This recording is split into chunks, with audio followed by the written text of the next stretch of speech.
Bonsoir, voici votre édition de France 3 Euskwaleri. Dans l'actualité aujourd'hui, le compte à rebours a commencé avant les championnats du monde de Cesta Punta à Osgore. Les enseignants font leur rentrée et à la fin de ce journal, une distillerie pas comme les autres où l'on fabrique des huiles essentielles. Ce n'est pas encore la pré-rentrée des enseignants, mais ça y ressemble pour les nouveaux venus dans le département. Cet après-midi, le recteur d'académie est venu rencontrer celles et ceux qui ont fait le choix de venir travailler dans les Pyrénées-Atlantiques. Certains ont attendu cette nouvelle affectation de nombreuses années. Heureuse de revenir au Pays Basque, d'où je suis originaire, d'où je suis partie quelque temps, et puis voilà, et où j'ai eu beaucoup de mal à revenir, mais enfin aujourd'hui, voilà, c'est ma rentrée et mon retour au pays. Le département est l'un des plus sollicités au niveau national et les places sont chères. D'autant que le mouvement des enseignants est aussi conditionné par le nombre des suppressions de postes. Sur ce point, l'administration et les syndicats n'ont pas la même analyse. Il faut que nous fassions des efforts, déplacer des priorités, et c'est ce que nous faisons. Par exemple, ici, vous avez évoqué des fermetures de classes. Eh bien, cela correspond à une diminution du nombre d'élèves dans le département depuis 2 ans. Les enfants de moins de 3 ans, à cette rentrée, ne seront quasiment plus scolarisés. Ils sont plus comptés, ils sont plus accueillis, admis et inscrits à l'école. Et partout dans les écoles maternelles, on va avoir des effectifs de 30-32 par classe. Lors de cette rentrée seront accueillis dans les Pyrénées-Atlantiques 45 000 élèves en primaire et 35 000 dans le secondaire. Les autopsies réalisées hier ont confirmé la thèse du meurtre suivi d'un suicide dans le drame qui a endeuillé le quartier Saint-Esprit de Bayonne vendredi dernier. Sophie Loudette, un médecin de 38 ans, a été poignardée par son compagnon qui s'est ensuite donné la mort. Un homme de 46 ans de la région parisienne qu'elle fréquentait depuis plus d'1 an et qui avait déjà été condamné à une peine avec sursis pour violence sur son ex-compagne. Son geste vendredi n'aurait pas été prémédité. D'après les éléments qui ont été recueillis, un conflit de rupture, une explication qui a mal tourné. On ne peut pas établir que son geste ait été prémédité.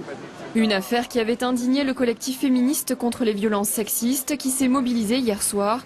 Une 50aine de personnes ont manifesté devant la mairie de Bayonne. J-2 avant le début des 15e championnats du monde professionnel de Cesta Punta à Osogor, un événement sportif très attendu dans la cité balnéaire landaise qui dispose du premier rail construit en France. Les meilleurs joueurs mondiaux seront présents. C'est un honneur et une fierté pour Osogor de faire ces championnats du monde. D'autre part, ça va être la première fois que les championnats du monde vont se dérouler par nation. Ça n'a pas été simple, mais on y arrive.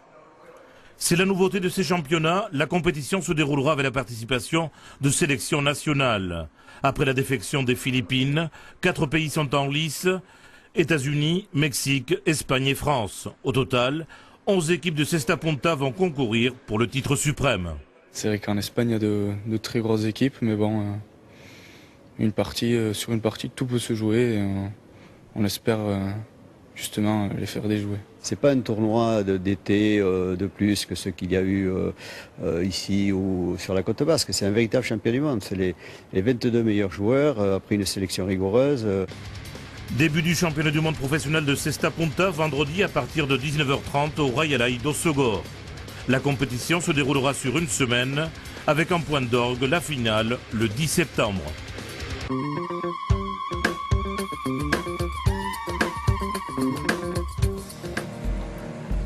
Comme Merlin dans son laboratoire, Marc inhale sa première huile essentielle.